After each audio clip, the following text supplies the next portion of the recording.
Hola, ¿qué tal? Sonó el sonido parecía del avión, ¿no? Bueno, ¿qué tal? Buenas tardes a todos. Me pidió el técnico si pueden poner el celular en modo avión para que no haya interferencia. Recuerden que esto está siendo grabado para todo el país, entonces después miran todos los mensajes y lo... Bueno,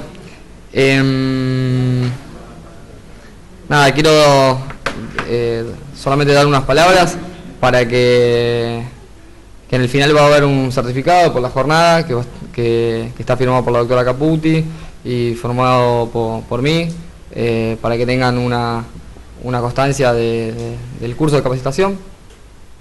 Y después le vuelvo a dos chicos importantes. El curso de honorarios, si quieren anotar, para el 5 y 12 de noviembre en el Colegio Público de Abogados, y si no lo pueden ver por streaming. Y después va a haber un curso que dentro de poco yo se lo voy a pasar a Federico para que se lo pase a todos ustedes, el flyer, que es la jornada sobre protección de usuarios y consumidores en la Corte Suprema de Justicia, en el Salón Gorostiaga. Esto es nuevito, fresco, lo acaba de firmar Rosenkraut la autorización para que lo hagamos. Va a estar coordinado por la doctora Boquín y por el programa de consumidores, ¿sí? Y va a haber 3 paneles importantes, y seguramente con la presencia de algún ministro de la Corte. Así que sería importante que venga. Así que bueno, le dejo, doctora, y le dejo al secretario general por iniciado el curso, el segundo, y espero que salgan ideas también de ustedes con Isabel Negre para propuestas de capacitación para lo que resta del año, o si no, para todo el año 2019. El compromiso es para que ustedes tengan una capacitación, que se sigan formando, y temas que tengan que ver con contencioso, que quieran profundizar. Nosotros nos comprometemos en ir a buscar los docentes, en ir a buscar los temas, en conseguir los espacios. El gremio somos todos, así que también le pongo la responsabilidad a ustedes para que si en el año 2019 o lo que queda este 2018 podamos hacer capacitaciones, que sepan que todos van a ser escuchados y que le vamos a dar respuesta a eso. Así como vino contencioso con esta propuesta, que quizás la próxima propuesta vengan de algunos de ustedes que están acá sentados o la gente del interior que nos está viendo. Bueno, les mando un beso grande y espero que tengan un beso grande, chico no. Sí, somos cariñosos en el gremio. ¿Tienen alguna pregunta, algo de eso? ¿No? Bueno, lo dejo con los chicos.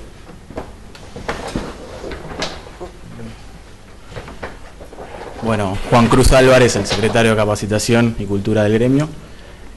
Bueno, lo mío va a ser muy breve y también vinculado a las noticias del día de hoy, que bueno, casi prácticamente es inminente el tratamiento del tema de ganancias en el Congreso. Así que bueno, informarles que el día jueves de la semana que viene hay un paro de 24 horas dictado por la comisión directiva. Es el jueves que viene. ¿Por qué la semana que viene no se cree que se trate el tema de ganancias? Quizás la otra semana sí, y en función de eso, las próximas medidas. Bueno, respecto de nuestro curso, de lo que hoy nos atañe, es muy importante también, vinculado a eso, afianzar los vínculos de la comunidad jurídica. Es muy importante que el Poder Judicial no se encuentre debilitado ante estos avances, ni desarmado, ni cada uno tirando para su lado. Es muy importante que tanto los magistrados como los funcionarios, como el gremio y los empleados de la justicia estemos unidos y cada vez mejores. Y este es el sentido del curso que estamos teniendo el día de hoy y los próximos que tendremos en el 2019. Así que bueno, no quiero extenderme mucho más, les presento una vez más a la doctora Caputi, que es la estrella de este curso. Bueno, muchas gracias. Muchísimas gracias, siempre muy contenta de estar acá y ayudar a lo que es el mayor profesionalismo y excelencia del Poder Judicial, que es lo que nos mueve como nuestra vocación todos los días, ¿no?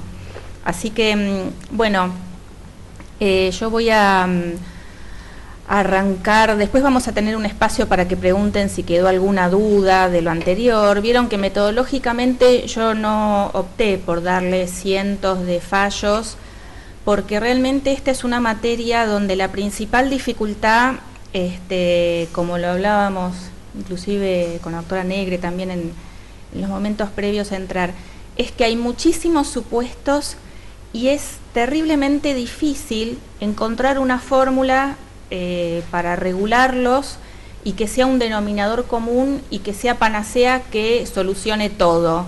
Por eso yo les decía que una ley por ahí a futuro, cuando uno se pueda sentar mejor, tendría que tener como más detalles.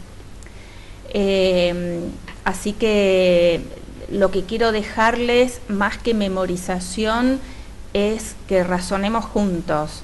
Y si pudiera parafrasear que para no me van a negar que para un judicial no hay nada mejor que otro judicial, tenemos que también estar unidos y ayudarnos en esto, en que cuando alguien se trabe y tenga algún caso difícil, encuentre un compañero en el otro que lo va a decir, bueno, fíjate que hay un fallo de tal lado, porque la solución de todos estos casos siempre es por una técnica que yo llamaría de aproximación, decir, esta situación es muy similar a algo que ya se dio. La gran dificultad está en una cosa que sea totalmente novedosa y escape a lo que haya habido, ¿no? Por eso yo siempre hablé, digamos, dentro de la doctrina, desarrollé la idea de los fallos fundacionales y de desarrollo. Los fallos fundacionales en general, en esta materia como también en todas, han venido siendo dictados por la Corte Suprema de Justicia de la Nación, que es como que desata un tabú, abre una puerta y dice, bueno, a partir de ahora va a haber responsabilidad del Estado, a partir de ahora va a ser de tal manera y uno lo tiene que estudiar sí o sí en la facultad.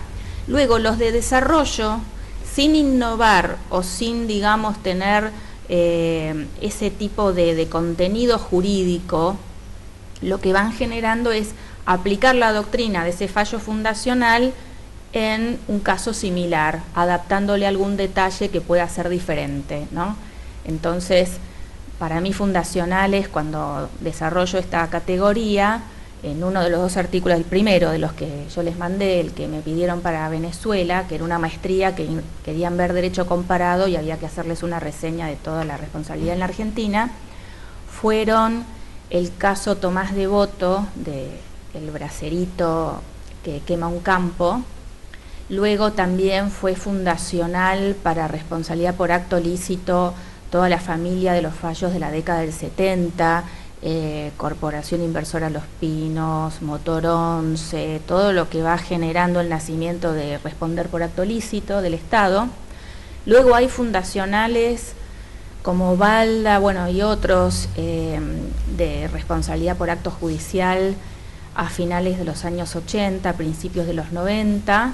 También fue fundacional Barreto a su manera, porque nos hizo un clic de pensar en dónde colocábamos, en qué frasquito metíamos este objeto de la responsabilidad del Estado. Y después hay otros que hay que estudiar, como por ejemplo Mosca no es fundacional, pero hace un desarrollo donde resume y recapitula todas las convicciones que había hasta ese momento con omisión y hace el manual que es la Biblia hasta hoy de eso, ¿no? Así que, bueno, quiero arrancar con algo que es difícil ubicarlo metodológicamente. Yo les hablé la clase pasada de que había cuestiones o prejudiciales o que arrancaban en el primer momento del proceso y que ustedes tenían que estar alertas y saber cómo solucionarlas, y las iremos solucionando. Pero hay otra que hay como un tabú que parecería que no se puede hablar, pero la vamos a poner en el tapete solamente porque ustedes se merecen el ejercicio de mover las neuronas. Y yo les dije que ni siquiera me crean a mí, o sea, le crean a su conciencia y a su deseo interno de que haya justicia, con prudencia, con equidad y con fundamentación adecuada. Y tiene que ver con algo que, si tuviera que dar el nombre, serían como adelantos cautelares, adelantos indemnizatorios cautelares, y dicho en francés se llama référé provision. Référé es la manera francesa de hablar de las medidas cautelares. Y en el sistema francés hay varias variantes, y hay una que se aplica solamente para los juicios de daños y perjuicios contra la administración, en la cual, en la medida que se den los presupuestos que ya todos conocemos y manejamos, de peligro en la demora y una gran verosimilitud del derecho, a la persona damnificada se le va dando como un adelanto de la indemnización y luego, en la medida que proceda el juicio de daños y perjuicios, se le podrá descontar ese adelanto.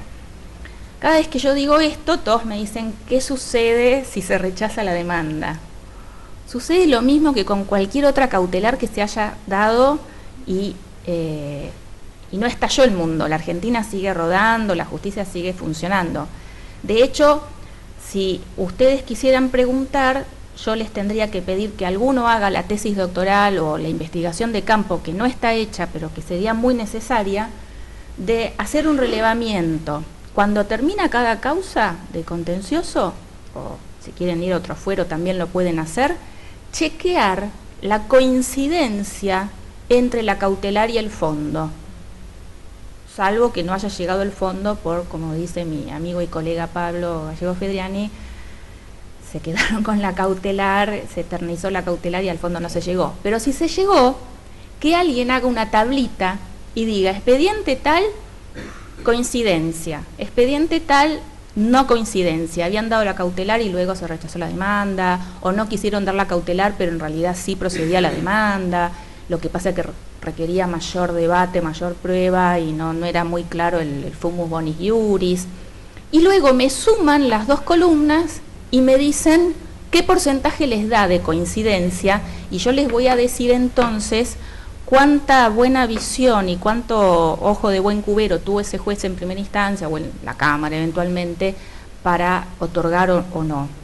En Francia este cálculo se hizo y dio un 85%, lo cual muestra un contencioso saludable. Yo no quiero aventurar cifras sobre cuánto sería en nuestro medio porque realmente habría que hacer algo muy serio, muy trabajado. Habría que acotar a un juzgado o una sala y luego proyectar, porque digamos emprenderlo en todos podría perjudicar la buena marcha del juzgado.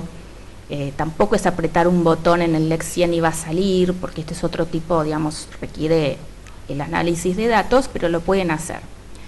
Quiero reivindicar la figura de una jurista que tiene nuestro fuero, que es mi amiga, la doctora Mariela Pezza, que soportó que yo la dirigiera como tesinanda hace creo que ya 10 años, haciendo una tesina sobre los adelantos de indemnizatorios, que le fue muy bien, es un gran trabajo, no sé por qué si no se publicó después, ¿no? Pero tendríamos que hacer fuerza para que saque una versión actualizada. Pero es un excelente trabajo, lo quiero decir acá, para que sepan que hay compañeras que trabajan y analizan muy bien. El día que desanudemos nuestros tabúes y nuestros miedos y nos animemos a razonar sin preconceptos, sin trabas, vamos a abrazar, digamos, y a receptar positivamente la figura de estos adelantos, con la cual, como toda figura mal usada se puede hacer un desastre, pero bien usada se haría un acto de justicia, por esta cuestión de la tardanza o la demora en la tramitación de los procesos. Básicamente esto funcionó en lícita, a veces en las obras que se han hecho, por ejemplo, un viaducto en donde los frentistas tenían un lucro cesante y sin embargo, bueno, la ciudad lo reconoce y lo paga.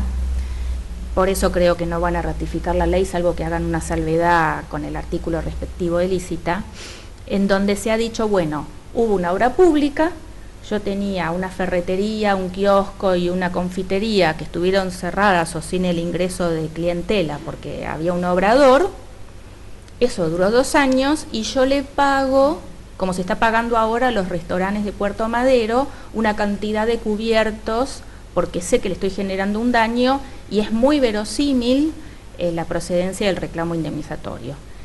En otros casos de ilícita pasó, en un caso que yo lo vi en la corte hace 20 años o más, no retuve el nombre, pero era un muchacho joven cursante de estudios secundarios en un liceo militar en Córdoba.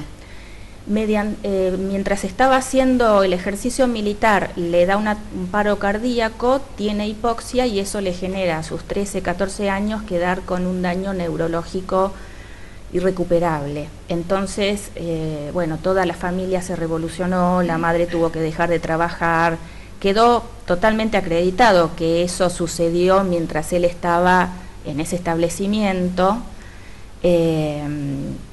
por una especie de exceso del profesor que le hizo hacer ejercicios demasiado intensos, o sea que los parámetros razonables de una cautelar estaban dados y se le otorgó un pago mensual de una suma que se consideró razonable porque este muchacho damnificado recibía la visita de más o menos 16 médicos por día que le iban haciendo la rehabilitación con no muy buenas perspectivas, pero había que hacerlo una atención médica para que no se agrave su cuadro de parálisis cerebral. Entonces, para una familia que no estaba en condiciones de pagar eso, esperar 10 años hubiera sido realmente injusto o arbitrario y se dio ese adelanto. O sea, en la medida que estén dadas las condiciones, se pueden encontrar ejemplos en los que procedería y sería prudente, sería bueno que a futuro se llegue a regular en la medida que se logre alguna vez un texto un poco más trabajado o que recepte todo esto. Pero solamente quiero que ustedes tengan esa ventanita abierta de que existe el tema y de que bien trabajado tiene mucha tela para ser cortada y razonada. Cerramos esto y quiero arrancar con algunas otras cosas que tienen que ver con la modulación del daño en base a jurisprudencia concreta. Yo les dije en el encuentro anterior que si yo toco la amplitud del daño, que no está precisamente regulada en la ley, se pueden llegar a soluciones de apertura o cerrazón marcadas, ¿no? Porque es como una de las 3 llaves o válvulas que abre o cierra la procedencia de acciones por daños y perjuicios contra el Estado. Y quería también que estén alertas que la jurisprudencia ha decretado la existencia de situaciones que no son derechos, sino que son, las llama ventajas o una situación jurídica subjetiva como inferior en la escala y que ustedes se tienen que representar y tenerlo lo más claro posible porque es un tema muy oscuro. No hay, si ustedes abren un capítulo de Bustamante Alsina, no va a haber nadie que les explique muy claramente cuándo un derecho deja de ser derecho, pasa a ser interés y después desciende a ser ventaja. Entonces yo les voy a dar 2 ejemplos para que ustedes tengan en su botiquín de primeros auxilios de daños y perjuicios. Uno es unas causas que hubo contra la entonces Municipalidad de la Ciudad de Buenos Aires, que llegaron a la Corte en la década del 80, que después les puedo conseguir el fallo, no me lo acuerdo de memoria porque eso me estresa recordar todos los nombres, en donde un vecino se quejaba porque había mucha basura amontonada y se había hecho como un baldío con merodeadores frente a su casa. Y su casa tenía una calle que fue cortada a la circulación porque se detectó que había que construir por arriba una autopista y entonces habría que hacer una obra y quedaba definitivamente cortada esa calle. Entonces, al no circular los autos, se hacía como una especie de zona media poco fea, urbanísticamente hablando. Entonces demandan por daños de actividad lícita a la ciudad. Y se lo rechaza bajo el argumento de que no había daño, sino que esa situación de la cual gozaba el vecino se llamaba una mera ventaja. Como que hubiera una especie de jerarquía o categoría de conceptos donde no todo lo que ustedes perciban o visualizan como derecho es una situación jurídica subjetiva reconocida y que debe ser resguardada y que el que la lesione la debe indemnizar consecuentemente, sino que era una simple ventaja. Y la otra situación similar se dio, para que hagan el ejercicio de ping-pong, en unas causas contra Yacyretá, una causa Ramírez y otra más. Hace ya 10 años la Corte Suprema decidió que venían de la Cámara Federal de Posadas. En esas causas pasó lo siguiente. Había personas que vivían en en viviendas muy precarias, iba a decir chozas, pero eran viviendas muy precarias, a la vera del río, digamos, Paraná. Y su modo de vida era pescar o cazar animalitos que estaban entre los juncos. Y luego un día se sube la cota de aguas arriba de la represa de Yacyretá y las turbinas empiezan a generar una alteración en la ecología y llegan los peces muertos. En vez de llegar el pez vivo que nadó a través de la turbina, llega un pedacito de pez. Eso es impescable, digamos, no.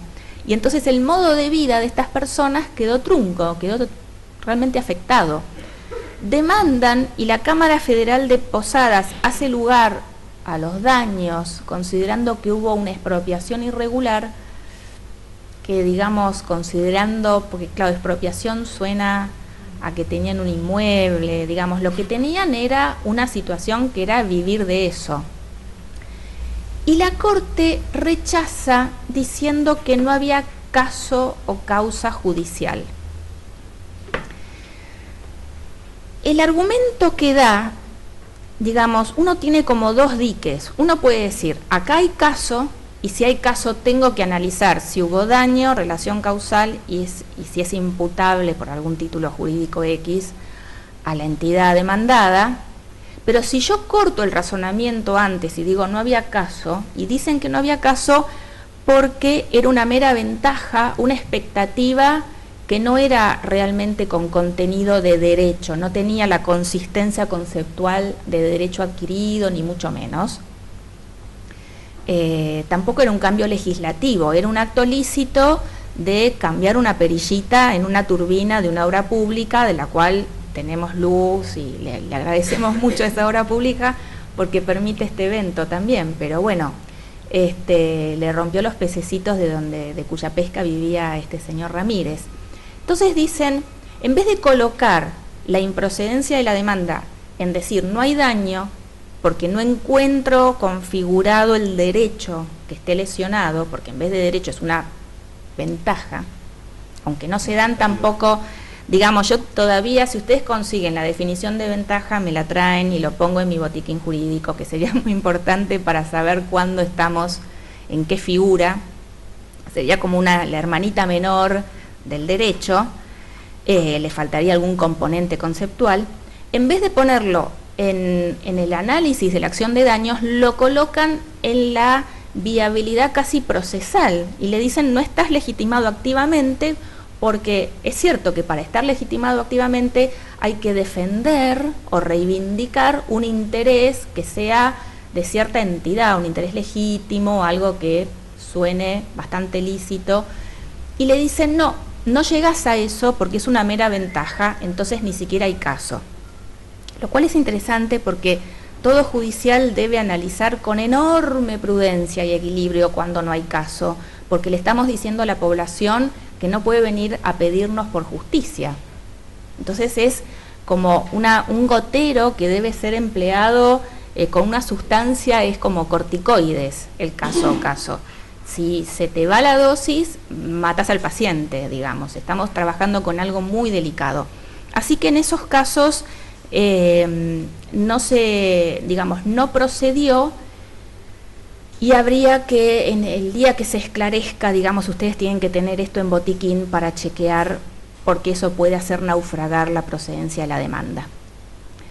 Quiero pasar ahora a el tema de omisión como parte de la falta de servicio, porque es como dentro del universo de la falta de servicio, que es la situación que genera más del 80%, diría el 90% de los juicios que ustedes van a ver por daños, hay un enorme capítulo que es la omisión, que tiene una enorme dificultad, que generó un momento de la doctrina y de la jurisprudencia que diría que es el tema, hasta el fallo Mosca, más debatido y más delicado.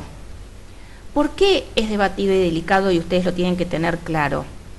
Porque si hay una falta de servicio, llamémosle pura, en donde se infringió el reglamento que manda cómo funciona el Estado, y se hizo algo,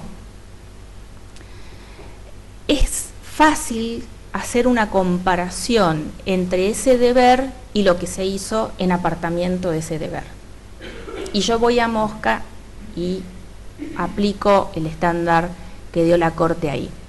El tema es cuando yo le digo a la administración que no hizo lo que tenía que hacer, entonces hubo muchísima jurisprudencia en la cual se le pedían cosas que no era claro que la administración las debiera hacer. Entonces la Corte se sintió en la obligación de poner claridad en el tema y decir, miren muchachos, vamos a precisar cuándo hay omisión resarcible. Y esa precisión tuvo que ver con hacer concreto y determinado el deber que estaba en juego. Luego en la ley queda plasmado en uno de los artículos más polémicos, no por mí, lo digo porque desde Fabián Canda, que bueno, es fiscal ante este fuero, mucha doctrina se ha encontrado con un problema porque la ley exige que solamente se indemnice si hay una omisión a un deber concreto y determinado.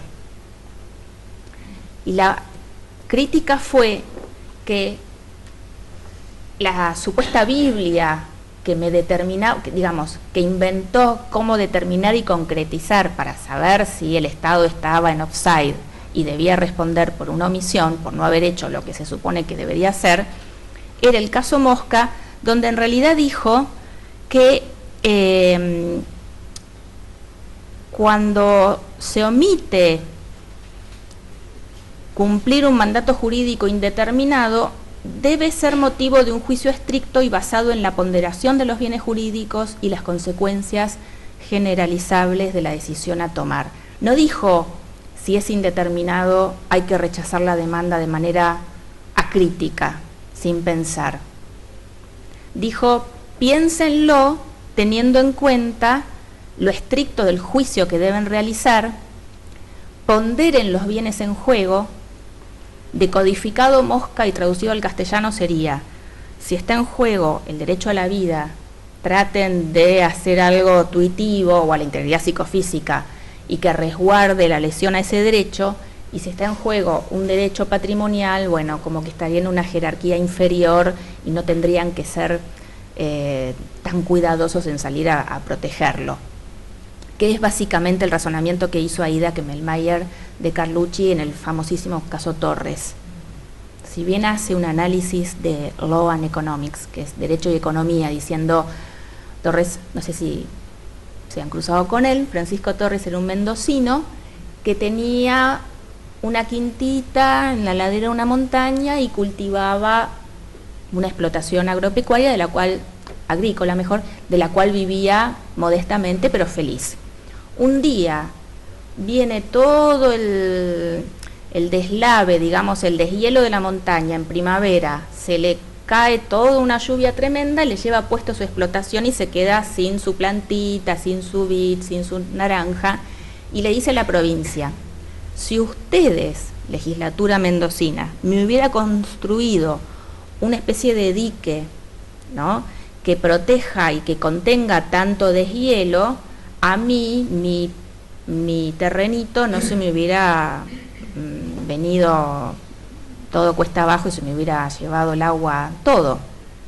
Y la contestación de la Corte es, mire, no lo vamos a indemnizar, no procede su demanda, porque el suyo es un derecho patrimonial y la legislatura tiene una cláusula del progreso, como lo tienen todas las provincias y la nación, pero no implica el deber constante y sonante de hacer esta represa o esta contención para protegerlo a usted. En todo caso sería discrecional y sería en la medida que haya dinero o presupuesto, pero no era tan urgente porque tampoco esa represa salvaba vidas.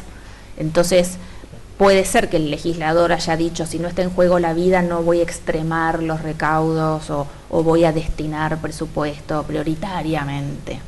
Puede hacer el legislador esa ponderación y el fallo fue bien receptado. Se podría haber llegado a la misma solución por otro lado, por otro razonamiento constitucional, pero se optó por esa manera de hacerlo.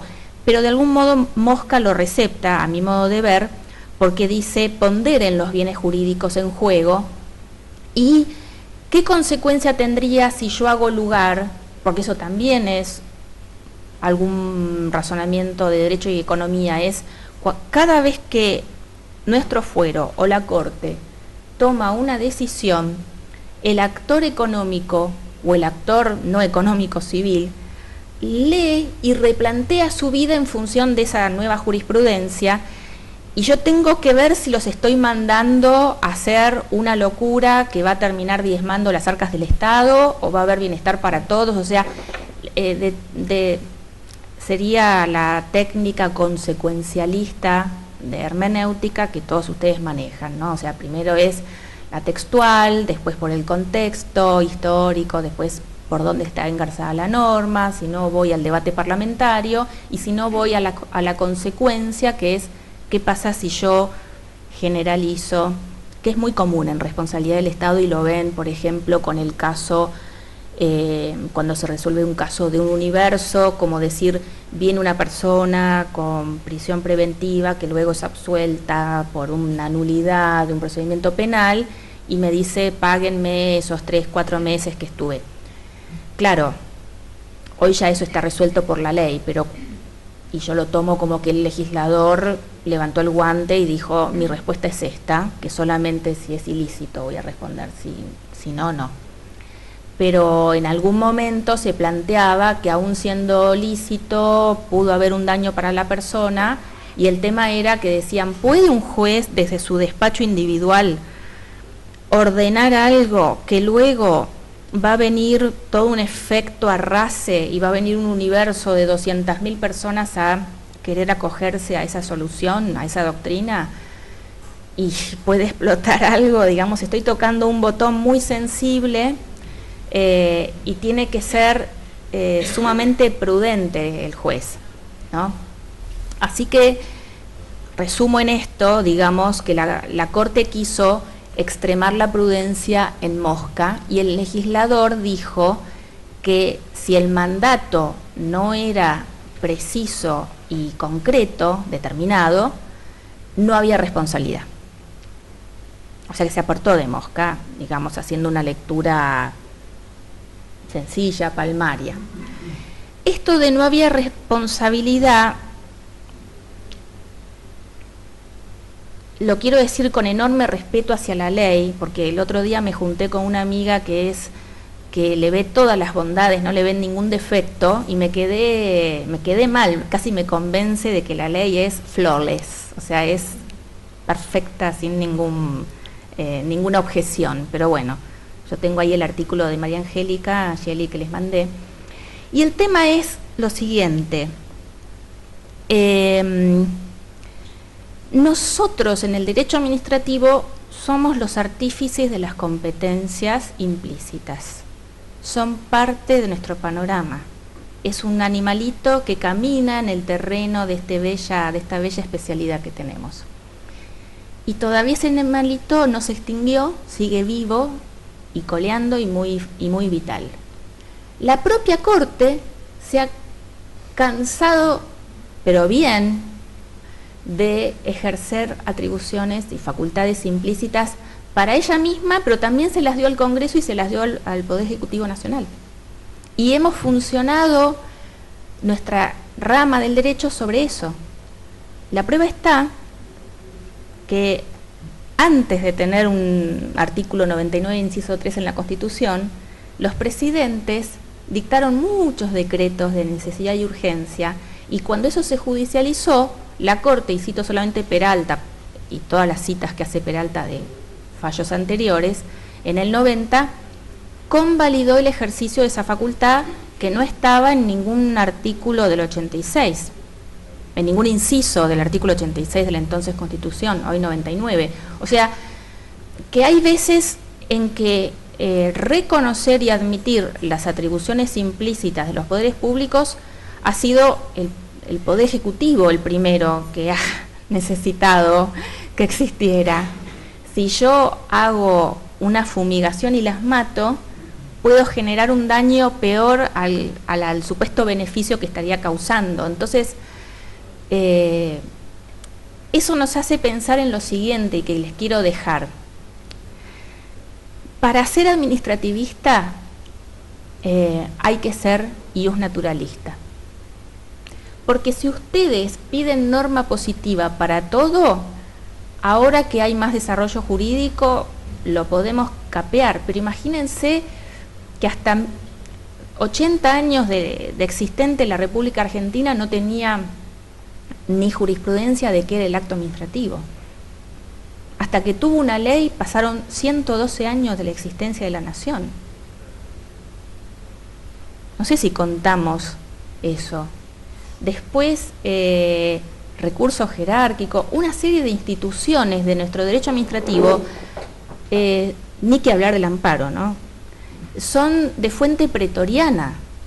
Entonces, si yo hubiera esperado tener la norma positiva, no hubiera avanzado nunca en nuestra rama del derecho. O sea, eso nos obliga a tener muy en claro los principios que son la primer Biblia a donde vamos a consultar. Que eso nos da cierta duda, falta de certeza, falta de uniformidad, sí, pero también lo hace más fascinante. También hace extremar la prudencia del juez que decide, porque no siempre tiene norma. ¿Se dan cuenta? Por ejemplo, si yo les pregunto, cuando yo dicto un acto administrativo en ejercicio de superintendencia, ¿cómo está regulado? Por la 19.549, y si el doctor Carlos Rosencraft firma una acordada, ¿está regulado por la 19? Obviamente que no, porque lo dice claramente su artículo 1. Pero ¿quién inventó las nociones de acto administrativo? ¿Quién dijo qué elementos tiene, qué caracteres y qué sistema de nulidades? La propia Corte. Entonces yo, desde 1994, vengo interpelando a todos los ministros y presidentes de la Corte y le digo, cuando usted dicta algo, ¿tiene que tener competencia, causa, objeto, procedimiento, motivación, finalidad, forma y voluntad? ¿Tiene que cumplir pautas similares al 7, 8, 14? Y todos me dicen, y sí, Claudia, sí. No me pueden decir que no, porque si no, no los dejo salir de la habitación y los hago sentar hasta que me digan que sí. Explicándoles civilizadamente, ¿no? Pero se dan cuenta que uno, si no tiene... y que en la doctrina yo le agrego la ética o moral como elemento del acto, cosa que estoy en total soledad, y solamente el otro que pensaba lo mismo se llama Miguel Santiago Marienhoff y se murió, así que imagínense, pobrecito, cómo le fue. O sea, que tenemos que tener ideas, porque no siempre va a haber una norma que me solucione la situación que yo quiero. Con lo cual, saltando al inefable 1765 del Código Civil, que dice que podemos acudir a las normas y principios del derecho administrativo, el día que pase alguna situación que exceda lo que el 3, inciso D de la ley permite, se podría ir por principios a la competencia implícita y decir, bueno, esta es una competencia implícita, con lo cual nuestra conclusión final es que la ley regula parte de la responsabilidad del Estado, porque ya hemos visto que queda fuera la prevención, queda fuera algunas prejudicialidades, queda fuera bastante, pero rescatamos el intento razonable y de buena fe, suponemos, de regular lo otro, y para lo otro saco el articulado que está.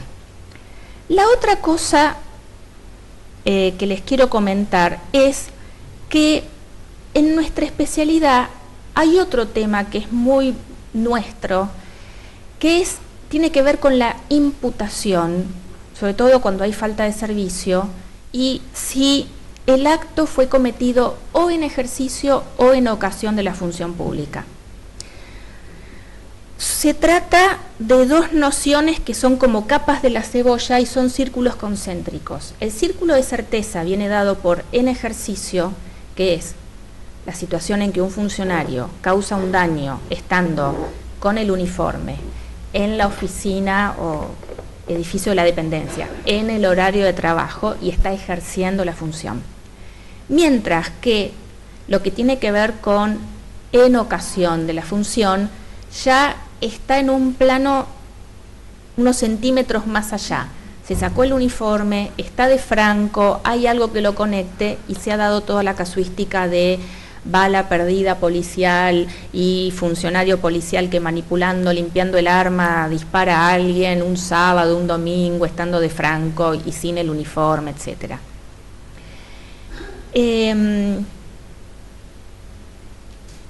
Nunca se reguló, y la ley tampoco lo trae, hasta qué punto se puede imputar este segundo supuesto, que es en ocasión, que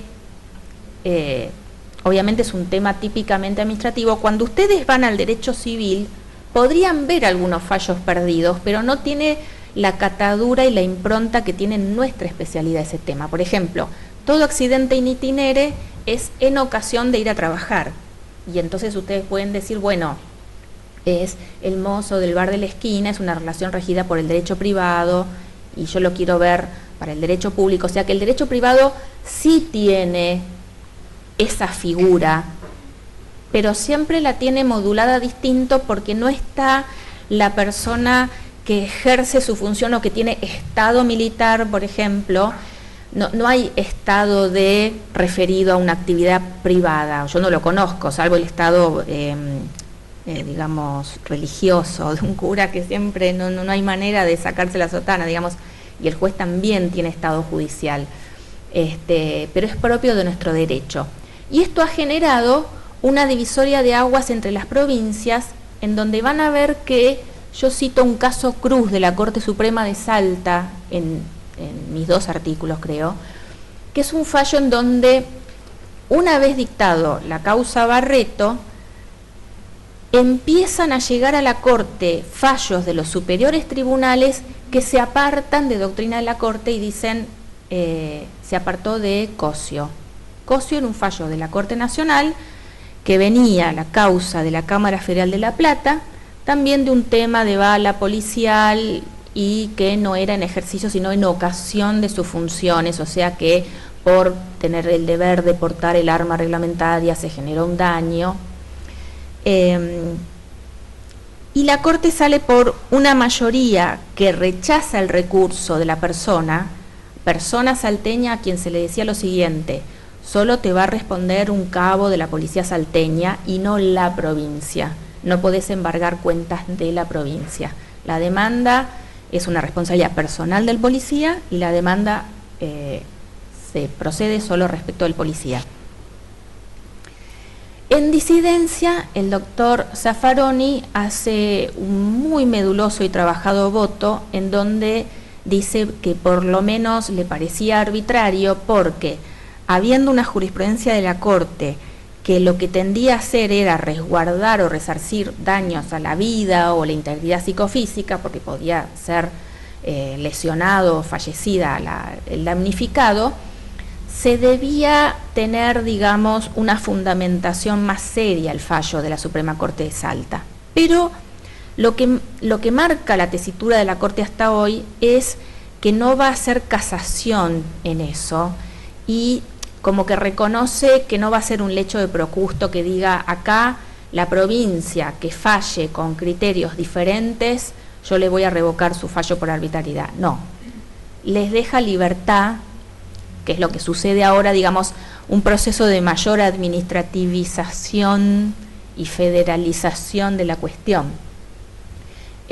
Tampoco lo ha hecho con las cámaras federales. Si hay alguna cámara federal que quiera decir alguna interpretación que no sea contra legem, no se ha puesto en hacer casación y decir voy a revocar hasta que sigas esto. Está como en un frasquito en este momento la responsabilidad del Estado, disminuyeron mucho los casos que la Corte toma. Con lo cual, digamos, les da para pensar a ustedes esto de que sigue habiendo enorme cantidad de temas que pueden abrir o cerrar. De hecho, si ustedes van, por ejemplo, a la Ciudad Autónoma de Buenos Aires receptando esto, ¿qué hicieron? No tienen ley de responsabilidad ni adhirieron a la 26944, pero dictaron una ley orgánica de la policía de la Policía de la Ciudad Metropolitana que expresamente dice que no es obligatorio ni reglamentario la portación del arma todo el tiempo. Se van de la institución y la dejan. Tampoco es obligatorio su uso mientras están en servicio, porque hay varios supuestos previstos donde está inclusive prohibido. Por ejemplo, si van a repeler una manifestación no pueden llevar armas de fuego. Podrán llevar balas de goma o discutiremos la pistola taser, pero digamos no con letalidad, no un instrumento de letalidad.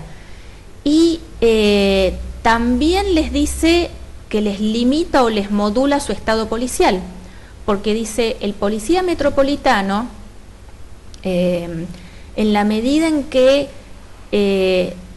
sea testigo o presencie la comisión de un delito, no está más obligado, como sí lo estaría uno federal si uno sigue la reglamentación que uno conoce, a identificarse, no puede dar un alto ni usar una pistola, un arma de fuego, porque tampoco tiene que portarla, así que sería ridículo que al no portarla encima le digan que avise que es policía y quede en riesgo.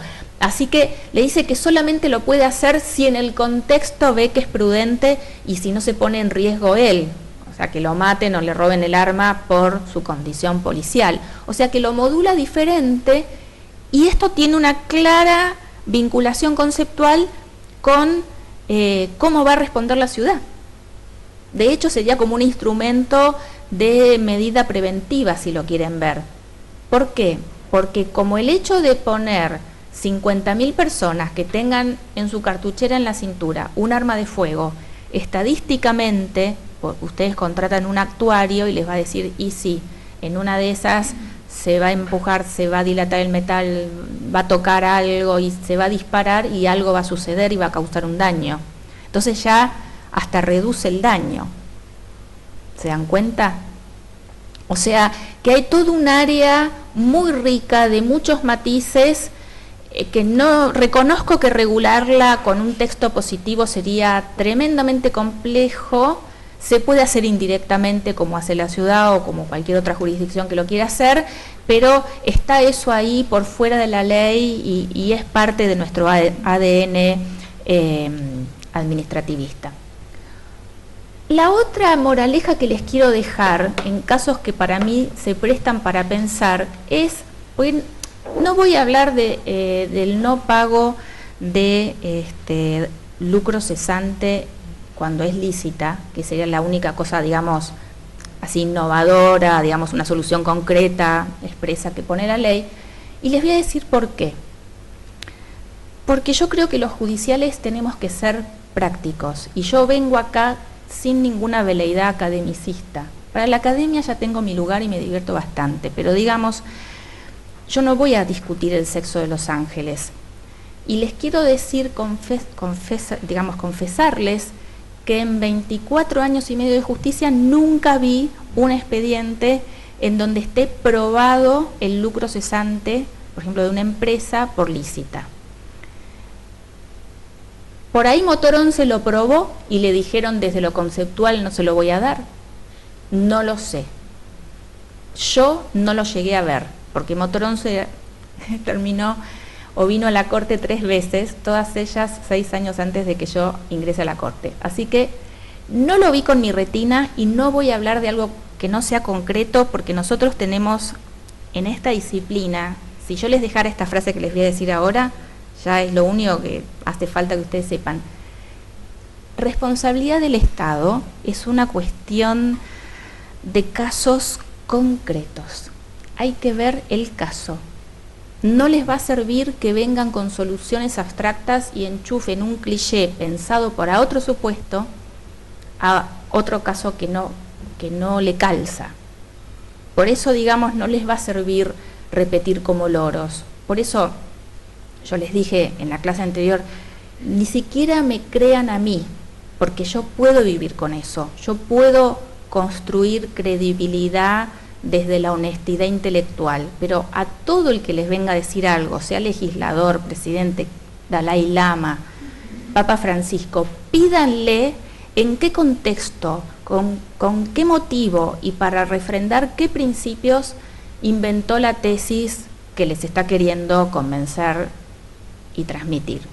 Si ustedes no los convence desde su racionalidad y su más profundo sentido de justicia, háganme caso, no compren cualquier idea que les quieran vender. Entonces, les quiero dar un caso que para mí es muy, digamos, muy bueno para ver cómo se debe resolver, que es un caso que solucionó la Sala Quinta en julio del 2014, que son siglas porque es un nenito menor de edad que contrajo polio en el marco de un plan de vacunación. Ustedes tendrían que hacer el dibujito de la jeringuita poniendo para su carpeta de casos de responsabilidad: se dio lucro cesante en lícita. ¿Cómo pudo ser que se dio? Porque correspondía, obviamente toda la doctrina estamos de acuerdo en que estaba perfecta el fallo, que es un voto de del doctor Tracy. ¿Cómo era el caso? Había un plan de vacunación, se agarró el bracito de 100.000 niños y se les inyectó la antipoliomielítica, como tienen acá Federico, tienen todos ustedes en el bracito un bultito que nos pusieron la BCG, todo. Este chico tuvo la desgracia de que su sistema inmunológico, que es algo que pasa en 1 en 1.000.000 de personas, tenía cierta debilidad. Y él, ese virus de polio que estaba anulado, que por eso era la vacuna, a él se le activó y contrajo polio como enfermedad. Entonces quedó, como la polio no tiene cura, justamente por eso se previene con una vacuna, quedó enfermo sin posibilidad de que se le administre ningún tipo de medicamento ni tratamiento. Entonces hace juicio contra el Estado Nacional y dice, bueno, se hace una revisión exhaustiva de que si la partida, si ese lote, si la cadena de frío, si estaba bien, si a ver quién más recibió. Todos los otros que recibieron, no había nada de falta de servicio, mirándolo y revisando por donde lo quieran revisar. No se podía construir ninguna falta de servicio.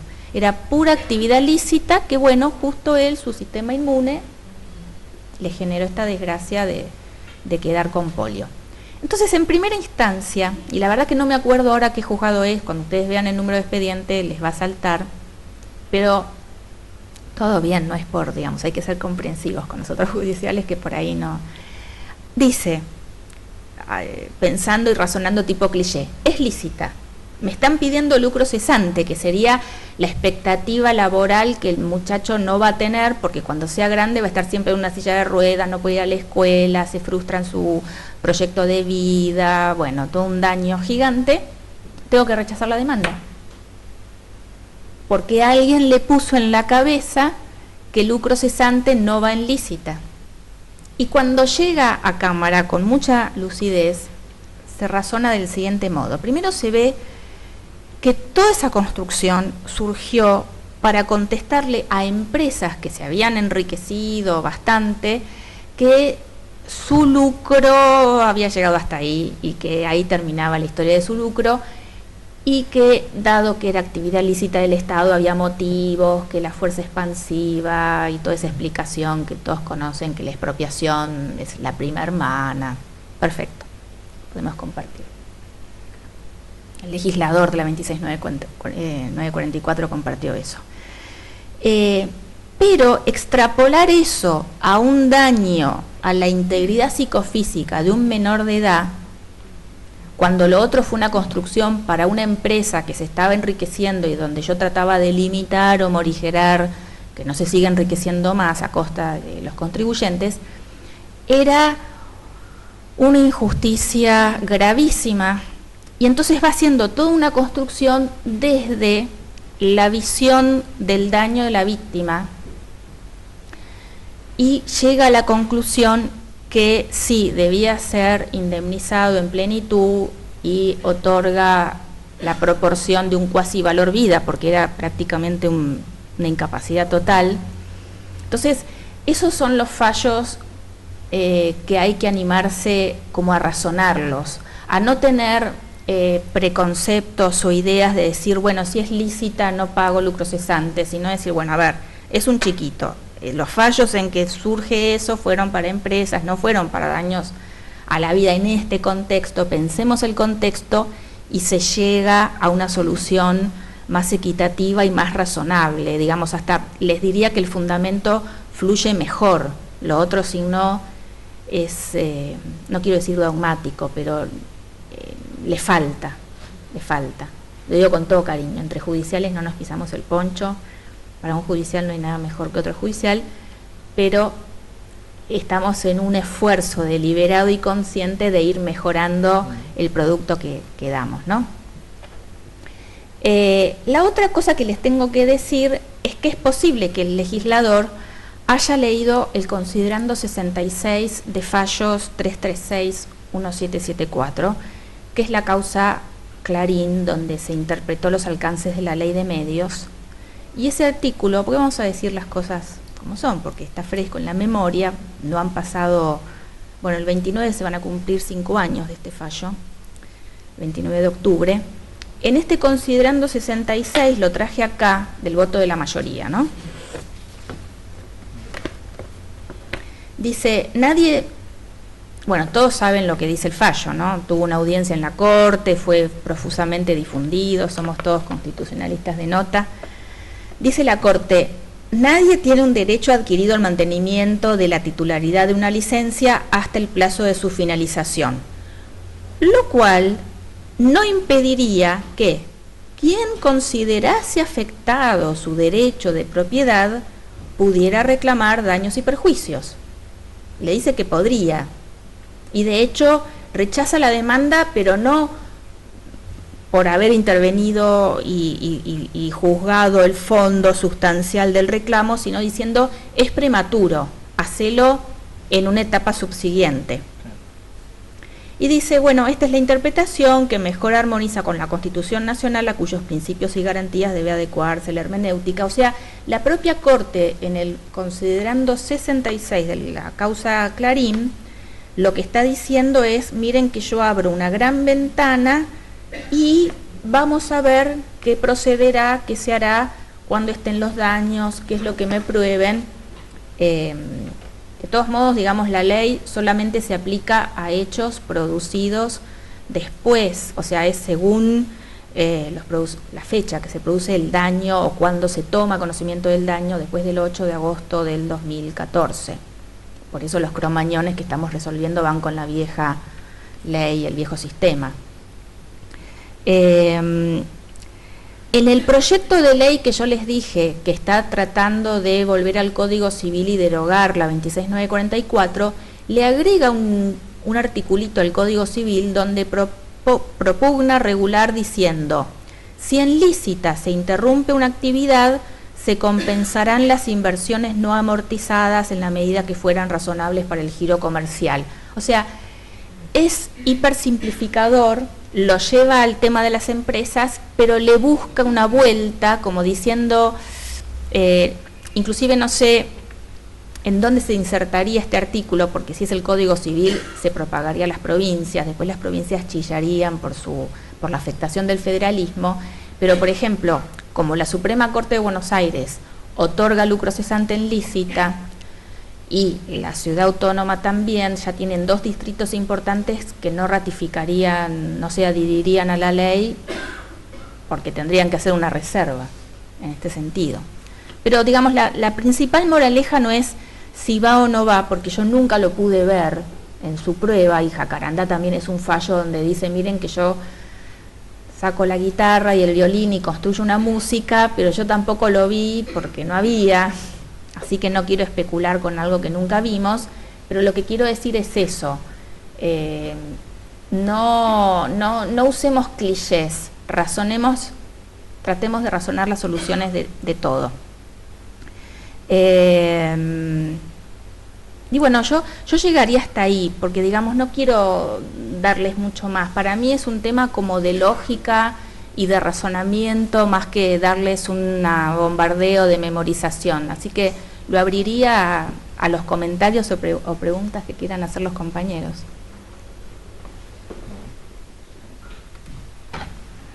¿Alguno tiene alguna pregunta para hacer? Santiago tiene una pregunta. Que no la sé. Habría que preguntarle. Había una compañera que había tenido una pregunta que no vino en esta. A ver. Vinculado a la clase anterior. Sí. Es un poco de abogado del diablo la pregunta, la compañera no es de contencioso, entonces quería preguntar el hecho de que si la creación de un código contencioso, un código para contencioso, no cristalizaría un poco el dinamismo político que puede llegar a tener este fuero. O sea, ella cree que, bueno, contencioso administrativo federal, lo cree, creo que lo creemos todos, muchas veces su actividad se va rigiendo por las negligencias o diferentes actividades que va teniendo el Estado, o muchas veces por algunas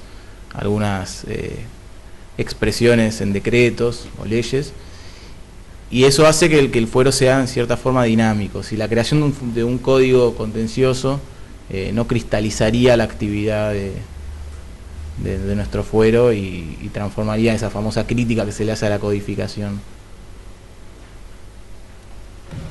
Mi respuesta y mi intuición sería decir que no, porque estoy pensando en este momento en Colombia y en Francia, que las dos tienen un código contencioso muy bueno, y nadie diría que los franceses están cristalizados. Solamente por una cuestión de la barrera lingüística y la cercanía, yo les he preguntado muchas cosas a los colombianos y consultado el código de ellos, porque tienen un Consejo de Estado que está calcado, con la única diferencia que integra el Poder Judicial a todo nivel, orgánicamente, y en el edificio, digamos, de las 3 altas cortes, lo tienen ahí frente a la plaza principal. Está la Corte Constitucional, el Consejo de Estado y también el Consejo de la Magistratura y la Suprema Corte. Y no se cristalizan. A mí me parece que da cierta seguridad jurídica. Y después, una ley es como todo, si está bien hecha y en vez de generar problemas interpretativos, recepta la tradición jurídica y el sentido jurídico y jurisprudencial, es una ayuda. Y después cualquier problema lo va puliendo. Obviamente debe ser una ley con una elaboración participada, donde se consulte a todos los actores intervinientes, desde el fuero hasta los colegios de abogados, la academia, pero no me adelantaría a decir que va a cristalizar. Al contrario, repotenciaría, porque estaríamos, primero, todo el mundo sacaría su código contencioso comentado. Eso generaría toda una relanzamiento de actividades académicas, de reflexión, de paneles, de análisis, como está pasando, por ejemplo, lo pienso con el Código Civil y Comercial. Así que hasta reactivaría. Sí. Pero si alguien me quiere demostrar las no bondades, estoy dispuesta a escucharlo con sumo respeto y está todo bien.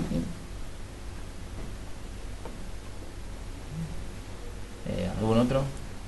¿Una pregunta? Santiago se fue justo. Santiago escapó. Tenía 3-4 preguntas, dijo. La verdad que este tema, obviamente, es un tema que es como una parte de un esquema que tiene que funcionar bien. Yo no sé si nuestro derecho público está bien o alcanzó el grado de desarrollo que se le puede llegar a dar. Creo que mi generación y la generación de los más jóvenes están esperando que, en la medida que todo el resto del derecho, digamos, aceptó los pactos, incorporó la mirada supranacional, hagamos ese mismo ejercicio en nuestra especialidad y eso baje y haya un efecto derrame, digamos, en el fuero. Pero lo que pasa es que eso está como costando, lo veo como que cuesta. Tiene que haber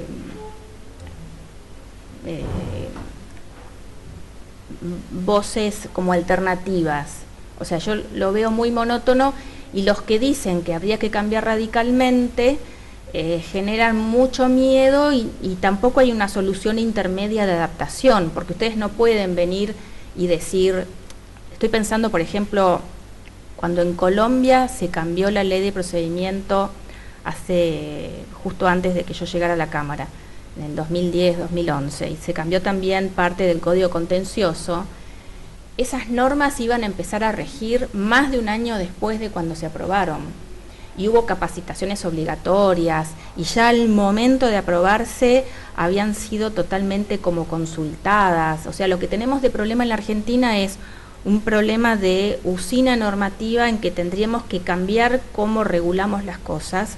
Todo tendría que tener un estudio muy serio, no se debería dejar de escuchar a los expertos, se debería dar 1 año y medio vista de entrada en vigencia, ¿no? Si eso generara, por ejemplo, un costo adicional, ya el costo presupuestario debería estar previsto, o sea, debería salir con toda su potencialidad. Acá, por ejemplo, las últimas normas que yo recuerdo son, así parcelado, cautelares y una ley que dice que nuestro fuero va a tener una cámara de casación. Claro, la casación la podemos resolver en la Cámara tratando de aunar criterios o llegando a fallos, haciendo una ultraactividad, fallos plenarios. Si en el momento actual se le agrega una instancia más al litigante, habría que ver si no se perjudican los derechos al acceso a la tutela judicial efectiva. Entonces, otra cosa que tenemos es que se nos quemaron 2 juzgados y tenemos problemas edilicios en todas las salas y en los juzgados, no hace falta que yo les explique a ustedes. Entonces, ¿de dónde íbamos a sacar un edificio para colocar a esa Cámara de Casación con su respectivo Ministerio Público, con su personal? O sea, no estamos ni siquiera bien nosotros. Entonces, la normativa que tendría que salir sería algo que sea materialmente posible y jurídicamente viable, y que sea fruto del debate, y que encima empiece a regir 1 año y medio después, y porque yo lo he visto en los países donde se hizo eso y les fue bien, y nadie se le ocurriría decir que un cambio en el Código Contencioso era contraproducente, todo lo contrario, porque se tomó con todos los resguardos, pero es que nosotros no tenemos gimnasia institucional para regular las instituciones ni procesales ni sustanciales con esos resguardos, porque falta un punto en el desarrollo de la Argentina en el cual estamos todos comprometidos y somos parte, pero nos falta 2 para el peso, un poquito más de 2. Y bueno, siguiendo con lo del Código Contencioso, ¿sería positivo que integrara leyes que hoy están separadas, pensando en la ley de amparo por mora, de los recursos directos?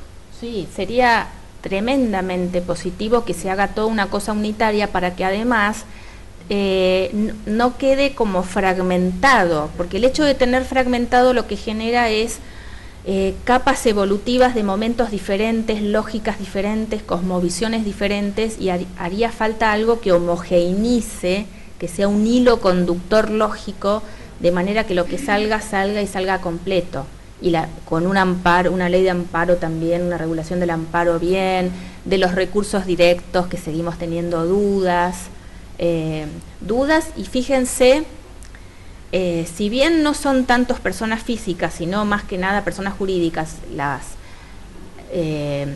los interesados en los recursos directos, el hecho de que en la mayoría no haya plazo para resolver puede generar una denegación virtual de justicia, y entonces tendría que haber un clamor de decir, bueno, quiero que digan si es 1 año, si es 6 meses, si es tantos días, bien o mal, y que sepamos a qué atajarnos. Esa cosa de que, digamos, genera como una anomia, y vuelvo a decir, de los 670 puntos de riesgo país que tiene la Argentina, posiblemente 200 se podrían bajar en prolijando eso, si no más.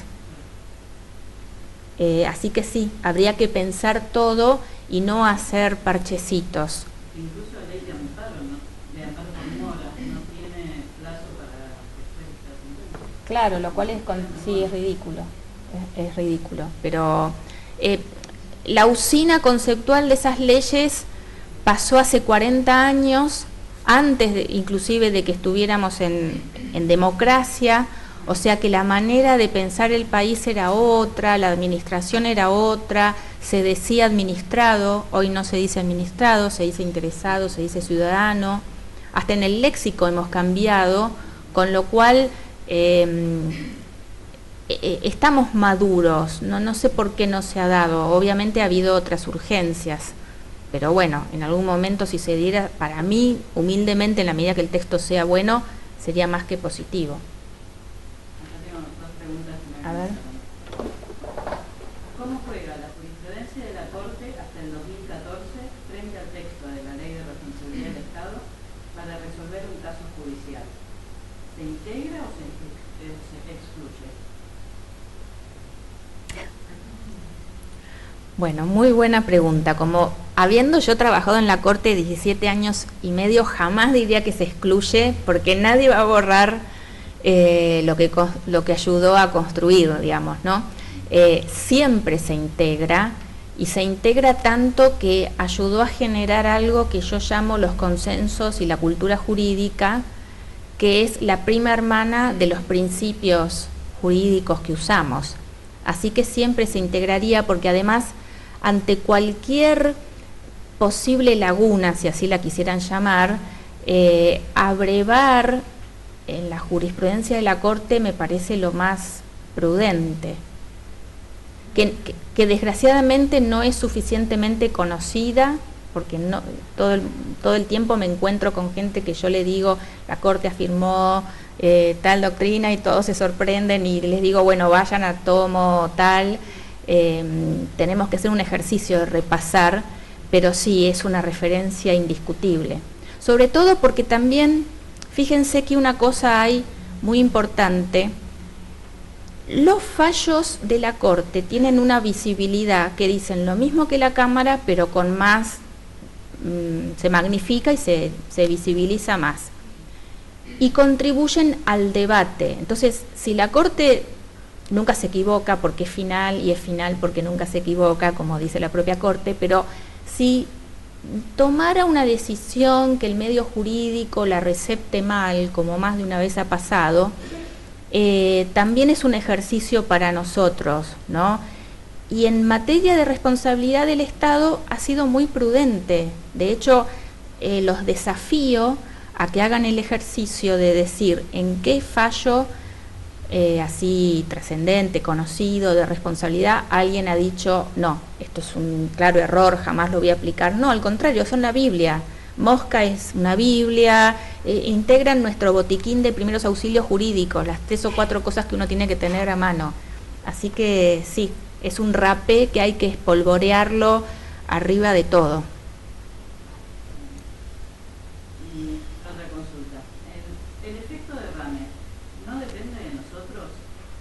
Pienso en el fallo Maceo de la Corte, en el fallo Almonacid Arellano de la Corte Interamericana del 2006 y el Tribunal Constitucional versus Perú.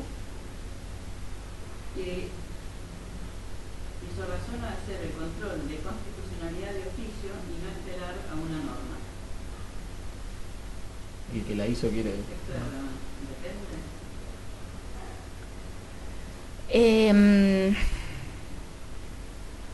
Es que mucho depende de nosotros. Nosotros tenemos la lapicera y las neuronas para la interpretación, y tenemos una misión esencial en una democracia. En algunas culturas antiguas se dice que, digamos, nosotros en la tradición judeo-cristiana tenemos los 10 mandamientos, pero muchas culturas tienen las pautas mínimas de coexistencia social que les aplican, digamos, que consideran universales, o sea, transculturales, y que deberían aplicarse en la China, en África, en cualquier cultura jurídica, como diciendo, esto me lo aplico para mí, puertas para adentro de mi micromundo, pero hay 7 pautas, y en esas 7 pautas una de las principales es que haya una justicia que falle adecuadamente, con justicia, con equidad, salomónicamente, con independencia, con todos los atributos de excelencia que conocemos, de ética y de idoneidad y de capacitación constante. Entonces, nuestra exigencia es la ejemplaridad, o sea, tenemos que ser los primeros. Lo que pasa que es difícil, porque para que una cabeza aplique en una cuestión cotidiana del fuero toda esa jurisprudencia, tiene que tener al dedillo todos esos fallos y estar todo un domingo, en vez de estar viendo determinada seguidilla de series o películas o haciendo algo, bueno, pensando en la comunidad y memorizando el holding de la Corte Interamericana o del Tribunal Europeo de Derechos Humanos en determinada cuestión. Si nadie está dispuesto a hacer eso, bueno, no se les puede pedir, pero creo que la República lo vale. Y digamos, es esta la generación que lo tiene que hacer. Lamento decirles que es dificilísimo eso, pero que vale la pena y que yo noto la población argentina y los ciudadanos en una necesidad acuciante de justicia buena, legal, constitucional y convencional. Es como desesperante la situación del ciudadano. Entonces, nosotros tenemos que ser sensibles a esa desesperante necesidad de justicia y hacerlo sin saber toda esa parte, sin incluir en nuestro botiquín jurídico todo ese plano, me parece insostenible, digamos. Lamento que sea difícil, pero es así.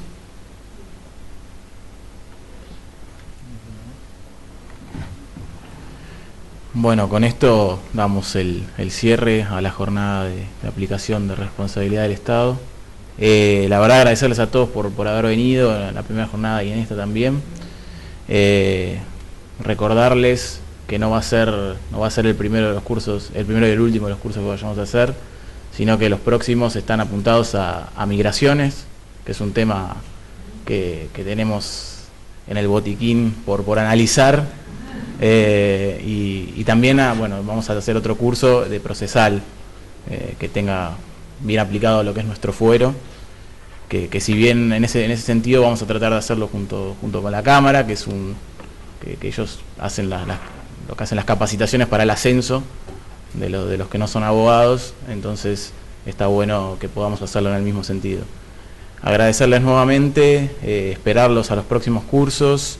Es muy importante lo que dice la doctora, en ese sentido estas capacitaciones sirven para brindar un mejor servicio de justicia y bueno, recordarles el estado de alerta y de movilización que planteó la comisión directiva de nuestro gremio, el paro del 1 de noviembre y bueno, muchas gracias a todos y bueno, los esperamos pronto.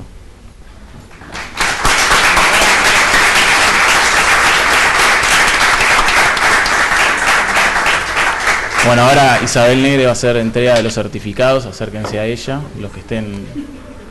La doctora Isabel Negre va a hacer entrega de los certificados. Sí, decime. ¿Todo también? ¿Los que dicen los dos que sí? ¿Cómo? Sí. Ok, solo los que dicen sí hoy. Lo que dice sí hoy. Okay. Del Vecchio Diego. ¿Cómo? Pero no me lo pusiste aquí. Del Vecchio Diego, si podés. Sí. Ahora sí. Calviño Teresa. Vamos a hablar acá. Ah, lo que dicen la cruz hoy vinieron. Los que dicen la cruz hoy vinieron. Qué quilombo que hiciste, boludo. Cabrera Jorge Rodolfo. Listo. Cabrera Jorge Rodolfo.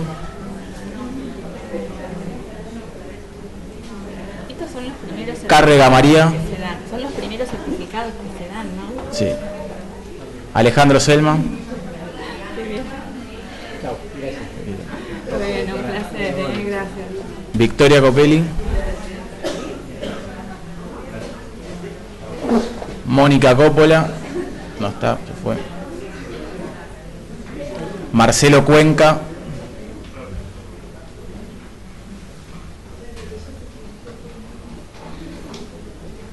Rosario Elbey. Gerardo Fiol. Laura Fiore. Sergio Fucci. María del Valle González. Gabriel Gugliota. Cecilia Latour. Silvia Legieri. Limay Loredo. Karina Navarro. Florencia Paolini. María Sol Peñas. Mariana Pezza. Gabriela Rapaport. Inés Roca. Mercedes Rodríguez. Diego Romero Vitón. Patricia Rota. Cecilia Saavedra. Noelia Escalice. Ángeles Segura. Matías Tironi.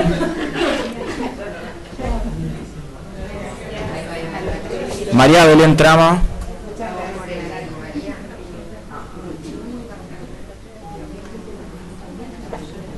Isa,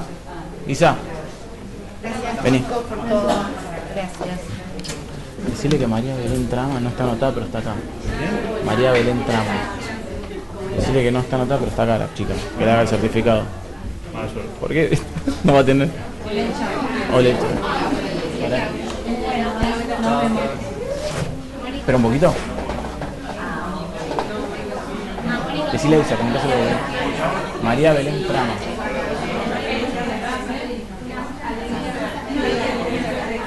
Isa. Isabel Negre.